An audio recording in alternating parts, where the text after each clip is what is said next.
Coming up today on Locked On Texas Tech, the Red Raiders down a running back for the year.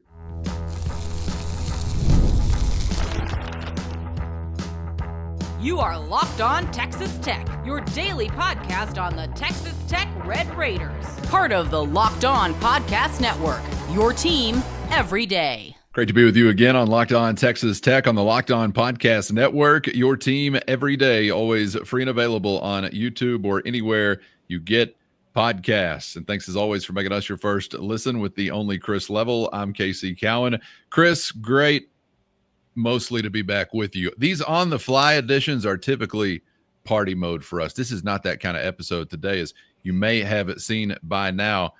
It's bad news for Texas Tech. We knew adversity would strike. It has already in the form of a running back gone for the year. Quinton Joyner is going to be lost for the 2025 season. The man that most expected to lead that group of ball carriers, Chris. So we'll discuss the fallout and obviously the impact of that, not only on that group, but the team at large, the future to a degree for Quinton, and essentially how we can process now what is nothing other than really bad news for Texas Tech ahead of the season. Yeah, this sucks. I mean, this is part of the sport. It's a game of attrition. We know all that. He was what I felt like was the best total package of where this was going to go, and lead that committee, if you will, that I think they had talked about. And I'm just reminded of many of the conversations we had as we were wrapping up spring football. Would you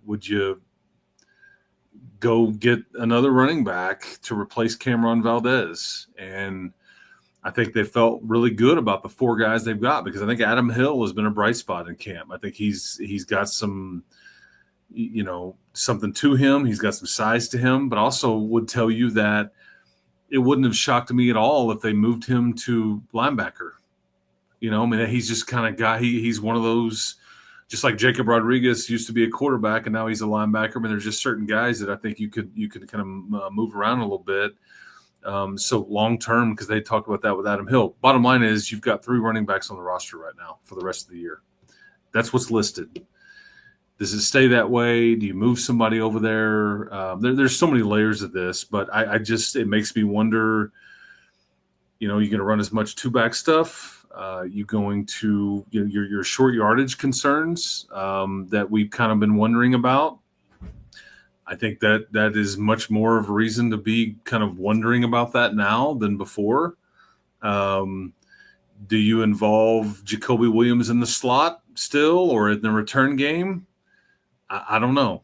I might bubble wrap him, for the foreseeable future, because I mean. And it's not about like this is the part that sucks. And over there, they're probably handling this fine. Like, hey man, this is just part of it. Like, we'll figure it out, but there's so many layers and dynamics to this that, like, I'm not saying that you just throw everything out that you were planning on doing, but it does make you wonder, are you going to be as good in short yardage? Like when you get to the end of a game, Who gets the carries just to milk the clock, or to, do you have enough bodies at that position? Can you use some of your running backs in other ways like you had planned on doing? I don't know.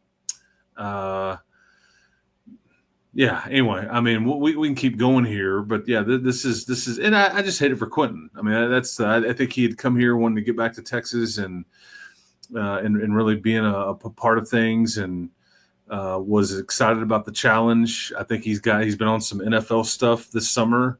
Like, man, I thought we'd get him for a couple of years because he's just a sophomore.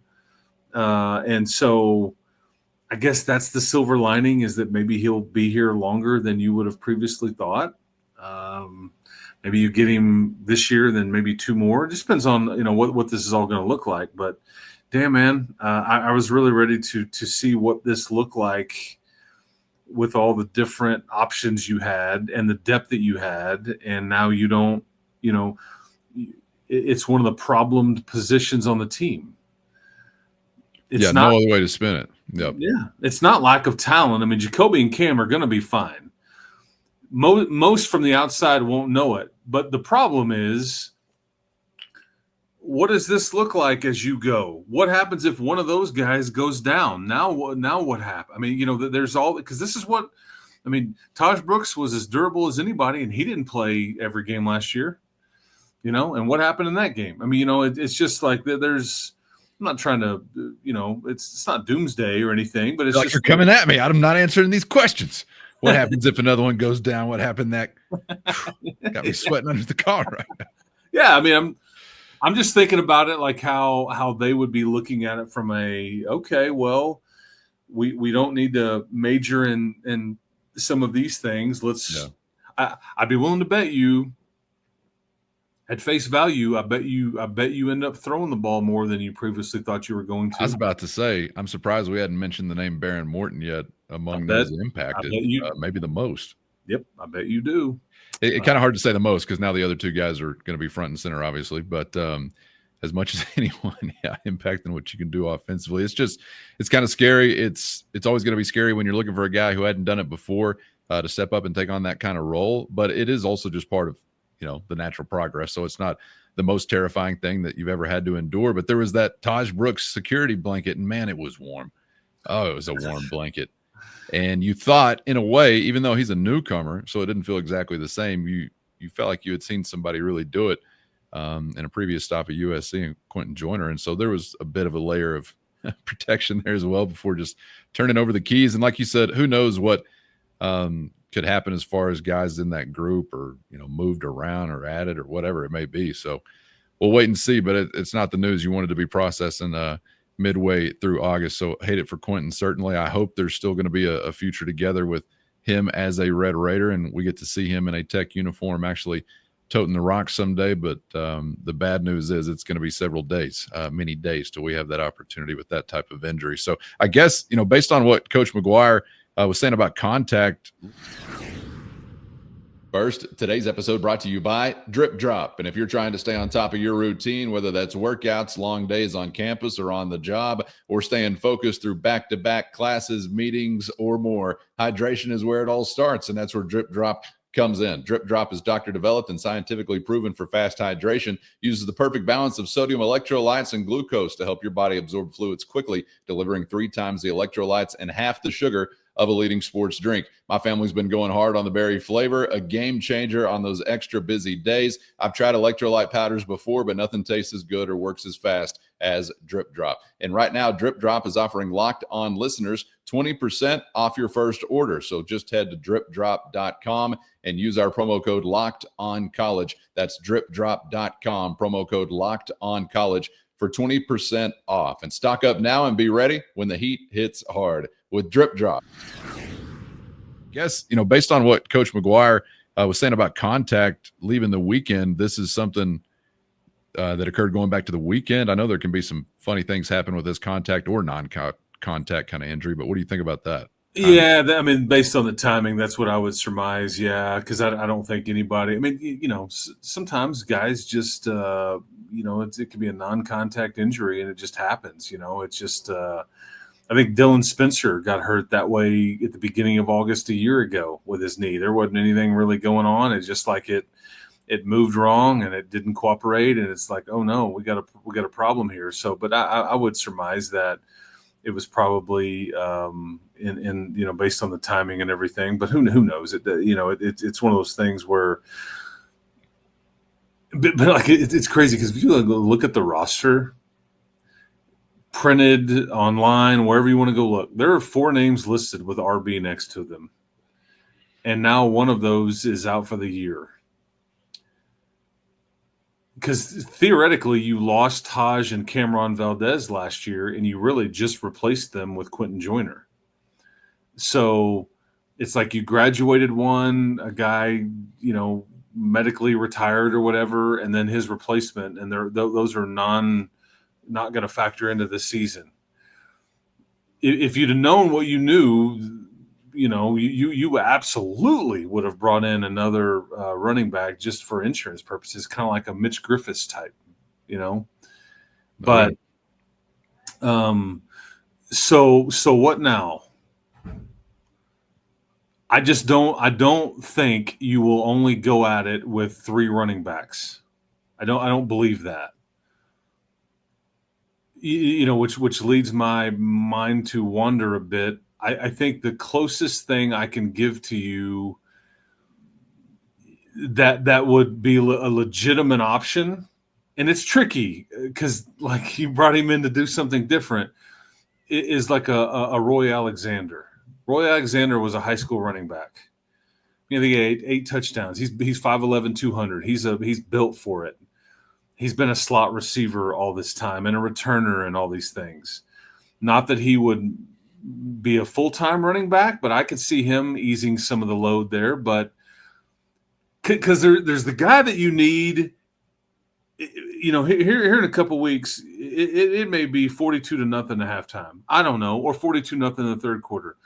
You're going to get out there and you're going to be like, okay, let's go run our offense, but you're going to hand the ball off to somebody in a meaningless game. And you're not going to want to put them in harm's way.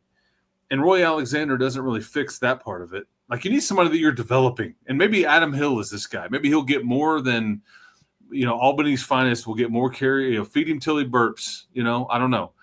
But, so there's just that aspect of it too. You need a fourth guy, I guess is what I'm saying. But I wanted Quinton Joyner to be a part of this group. I was very excited about him. This was a big time addition. I mean, for the love, man, he was about to go to Ohio State on a visit, and you got him to stay here. I mean, this was a big piece of what you were hoping to do on offense, and theoretically, your Taj Brooks replacement. We're not going to get to see it, at least this year. Sounds like you're saying tryouts. Just tell the natives where to show up, and let's see who can carry it. I mean, it's going to be some filler time, boys. A-gap against Arkansas Pine Bluff in a 60-point blowout. But there may be somebody out there to try to step up to that plate. All right, we'll see how to process this as we move through the remainder of the month and maybe what could move and shake regarding that group. And obviously you get into the year and it won't end there, as Chris describes that situation and others that will come up where you got to dip into some things that may make it a little bit uncomfortable. But from a numbers standpoint, you really won't have, I don't guess, much of a choice. All right, Chris, appreciate the bonus time today. You got any bonus 5-star commitment or top-ranked portal edition episodes today? Anything we can come back and just maybe wash this down? I wish, Cowan. I would love to. But this is, this is why you don't want to see emergency episodes from us. The other, I was trying to look it up real quick. Michael Henderson is another name internally. He's a DB now. He's one of your freshmen. He was some high school running back, I think, as well. So I wanted to make sure. Anyway, he was a two-way guy in high school. But yeah, I'd love some good recruiting news, man. I'd love to be able to tell you. But this is why you don't want to see emergency pods from us necessarily this time of year, because when we're giving you news, it maybe in this case may not be the best. But hey, man, we'll get through it together. I'm going to try to mope around a little bit and feel sorry for myself, and then try to figure out what's next, because I'm sure that's what they're saying over there. It's just part of the sport, man, and it's the part that sucks, but it's the reality. Appreciate some bonus time from you and everybody out there for joining us once again to process some disappointing news. I'm sure certainly for Quinton Joiner and his friends and family, and certainly for Red Raider fans, obviously out there, so we won't have a chance to see him get off and running down the tracks now at least, but maybe sometime in the future. All right, make sure you get subscribed on YouTube or anywhere you get podcasts so you never miss a thing, whether it's an emergency episode or otherwise. You want that episode. You need that episode, and we need you to click. So go ahead and do that as well. Thank you for being out there always, every day, or sometimes even twice a day, and of course the Matador Mob as well. Hit the show notes and find a link to a free 14-day trial. That's your direct line to Chris and myself with one-on-one text sent straight to your phone. For Chris, I'm Casey. Thanks as always for the time, and we hope to see you back for the next round on Locked On Texas Tech.